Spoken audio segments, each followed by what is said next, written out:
चूहा। छोटे से गांव में रमेश नाम का एक ईमानदार और मेहनती मिठाई वाला रहता था। उसकी मिठाई की दुकान पूरे गांव में प्रसिद्ध थी। लोग उसकी दुकान पर दूर दूर से मिठाई लेने आते थे क्योंकि रमेश की मिठाइयों में एक अलग ही मिठास और सच्चाई थी।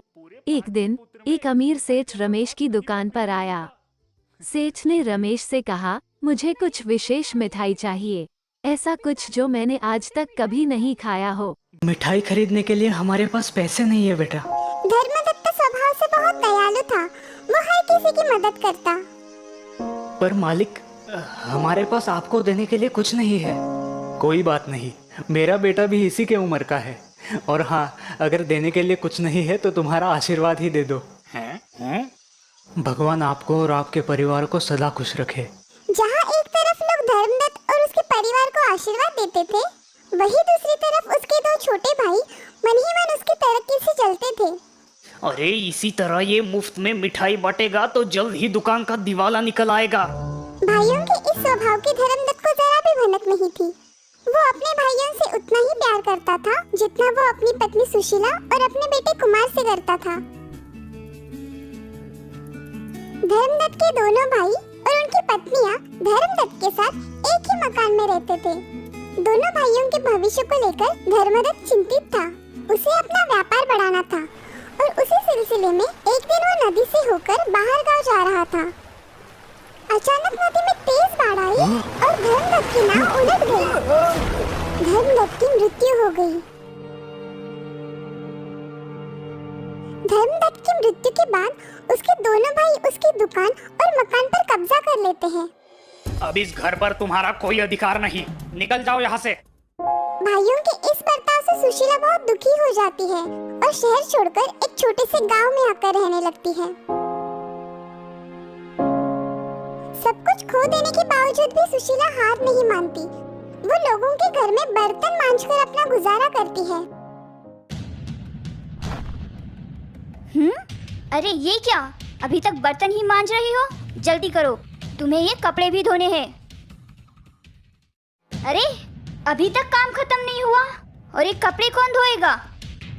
भगवान, तुम तो बड़ी आलसी निकली। माँ का ये हाल मैं नहीं देख सकता, मुझे जल्द ही कुछ करना पड़ेगा।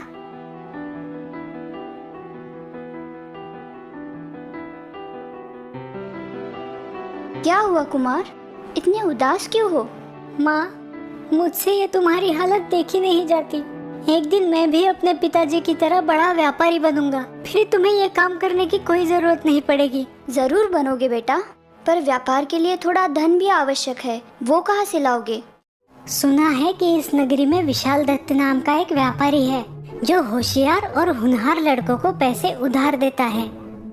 तुम बिल्कुल तुम्हारे पिताजी की तरह हो। जाओ बेटा, तुम कामयाब होगे। मदद मांगने के लिए कुमार विशाल दत्त के यहाँ जा पहुँचता है।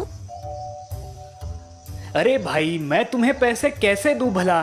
कोई जान ना पहचान और तू मेरा मेहमान। इनकार मत कीजिए महोदय, मैं बड़ी अपेक्षा से आपके पास आया हूँ। मैं धर्मदत्त का बेटा हूँ। मेरे पिताजी बहुत बड़े व्यापारी थे। क्या सच में तुम धर्मदत्त के बेटे हो? अरे धर्मदत्त तो काफी होनहार और काबिल व्यापारी था, लेकिन मुझे तुम में ऐसी कोई बात नजर नहीं आती। मुझे एक मौका दीजिए, मैं आपको निराश नहीं करूँगा। कुमार की बातों से विशाल दत्त प्रभावित होता है। वो कुमार के हुनर को आजमाने की सोचता है।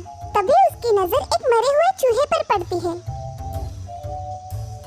एक होनहार और कुशल व्यापारी इस मरे हुए चूहे को लेकर भी बहुत कुछ कर सकता है। क्या तुम में ये काबिलियत है? कुमार मन ही मन निश्चय करता है।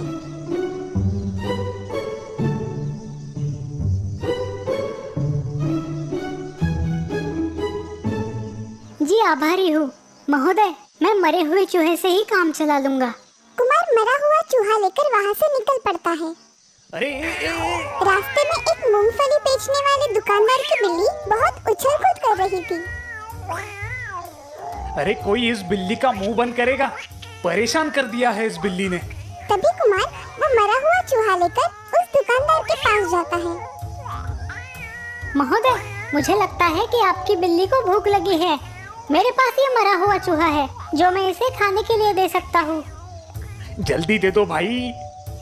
लेकिन उसके बदले 4 मुट्ठी मूंगफली आपको मुझे देनी होगी। ठीक है, पहले उस बिल्ली को चुप कराओ यार।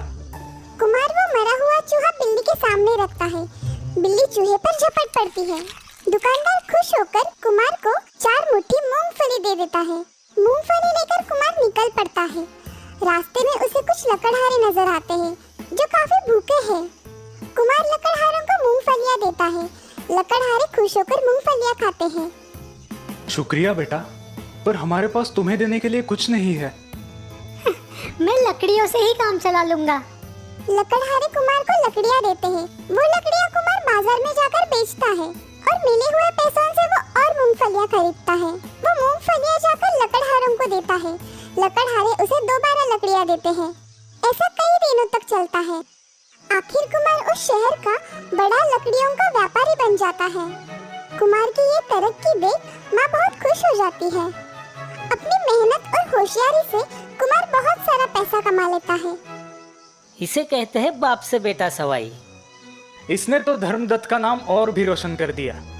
सही कहा भाई, बेटा हो तो कुमार जैसा। प्रणाम महोदय, प्रणाम। लेकिन माफ कीजिए, मैंने आपको पहचाना नहीं। मैं कुमार, धर्मदत्त का बेटा, जिसे आपने एक मरा हुआ चूहा दिया था। ओह, उसका ऋण मैं चुकाने आया हूँ। कुमार एक छोटा सा बक्सा विशाल दत्त के सामने रख देता है जिसमें एक सोने का चूहा है। तुम वाकई में बहुत होशियार और होनहार निकले कुमार बेटा। इस सोने के चूहे पर सिर्फ और सिर्फ तुम्हारा अधिकार है। ये तुम्हारी मेहनत और लगन का प्रतीक है, इसलिए तुम इसे अपने पास रखो। तुमने एक मरे हुए चूहे से अपना उत्कर्ष साधा है, इसीलिए तुम्हें आज से मूषकवाणी नाम से ही जाना जाएगा और तुम्हारे कीर्ति का डंका चारों देशों में बजेगा। ये मेरा तुम्हें आशीर्वाद है।